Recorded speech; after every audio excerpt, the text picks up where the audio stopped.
The SABC and the Department of Basic Education have launched a multimedia learner support initiative under the banner COVID-19 Learner Support, aimed at limiting the impact of the COVID-19 lockdown to the school calendar.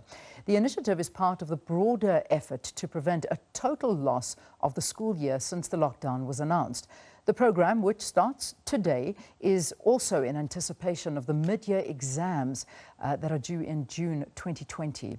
Joining us now via Skype to give us a little bit more information is the Chief Operations Officer of the SABC, Ian Plaatjes. Thanks so much for joining us. Great to have you on the program. Good morning, Leanne, and thank you to your listeners as well.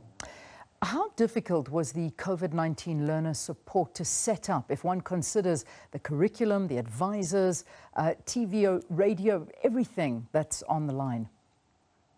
Yeah, I think the bigger challenge was obviously from the Department of Basic Education. From our side, we are purely providing a mechanism for them to actually do this as well, using our TV and radio platforms. So there wasn't much from our side other than allocating time slots. Yes, there are some displacement costs for that, but this is part of our public mandate, and we are willingly doing that.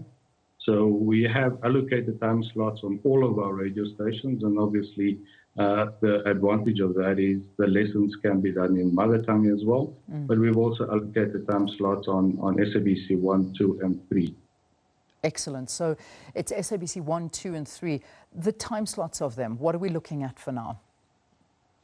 At the moment on SABC 1, we're looking at 5 to 6 in the morning. SABC 2, we're looking at 9:30 to 11. And on 3, we're looking at 6 in the morning to 7. And we are certainly looking at growing that as well.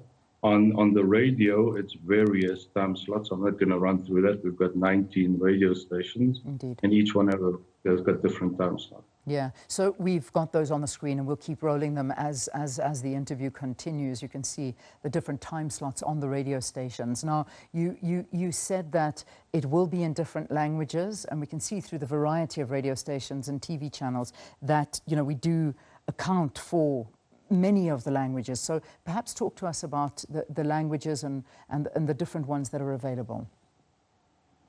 So as you can see, you're scrolling through there now.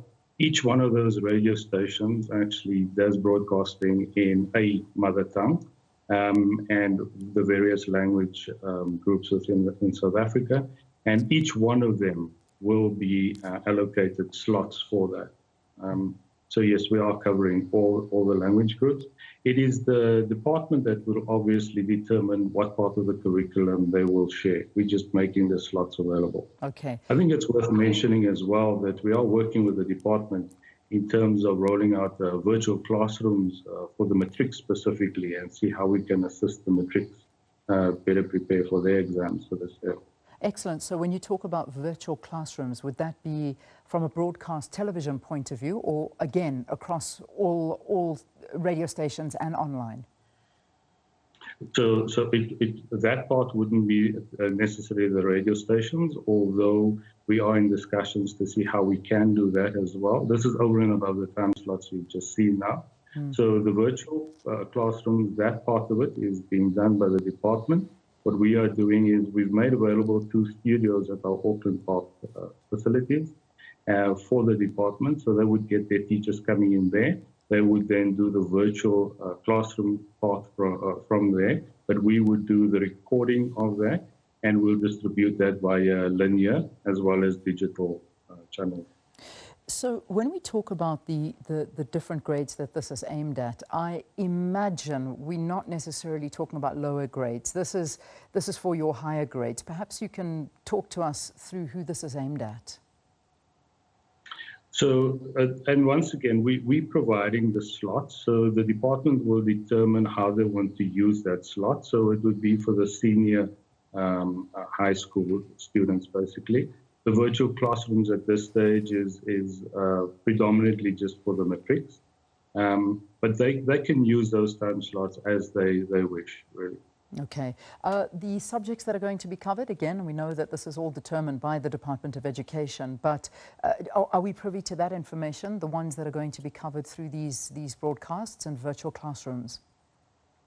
The department has shared that information. I don't have it offhand, but as I say, we're providing the slots. They'd be able to change the curriculum. Okay. The ones that I've got in front of me, whether or not they are the correct ones, but certainly maths, physical science, English, life sciences and accounting, I'm sure more of those will be added in and into different language groups as well. One concern that viewers may have is perhaps the necessity for parents to become involved in the daily scheduling for their children. But if they are part of emergency services, are there any additional initiatives to assist those who cannot be home with their children leading up to the mid-year exams? I think that's very important. So what we are doing as well, and so in our studios, when we do the recordings of that, and even on the radio ones now, all of those things will be recorded and it will be available on podcast. And obviously the TV side of it will be available as well for download. We'll be putting it on our platforms, but as well as the Department of Education's platforms. And as you know, those platforms are being zero rated. So, the parents or the students or learners can download that information at no cost. Okay. What happens to other grades? Obviously, we spoke to your grade 10, 11 and 12, and that's what we are of major concern at this point. But the younger grades, do they already have other platforms, or will the SABC and the Department of Education consider expanding this program in the foreseeable future, obviously depending on what happens with COVID-19? Yeah, certainly, Leanne. We are working with the department and we are working on a couple of other initiatives as well. And we'll be able to communicate on that in the near future. You know, it's amazing how many people have actually called for this.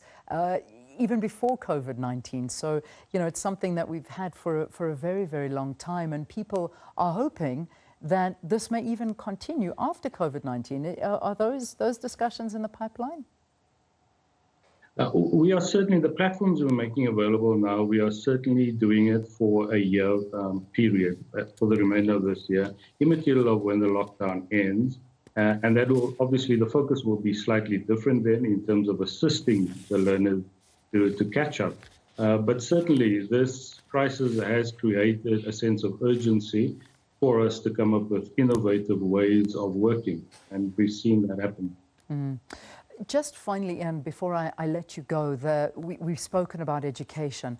I've had a couple of queries from viewers out there about this weekend, this upcoming weekend. Obviously, it's a very religious weekend, and many are looking to the SABC to find out if there'll be any broadcasting of different services that are taking place around the country. Is that something the SABC has looked at, perhaps broadcasting some religious services for those that are not allowed, obviously, to go to churches because of the lockdown?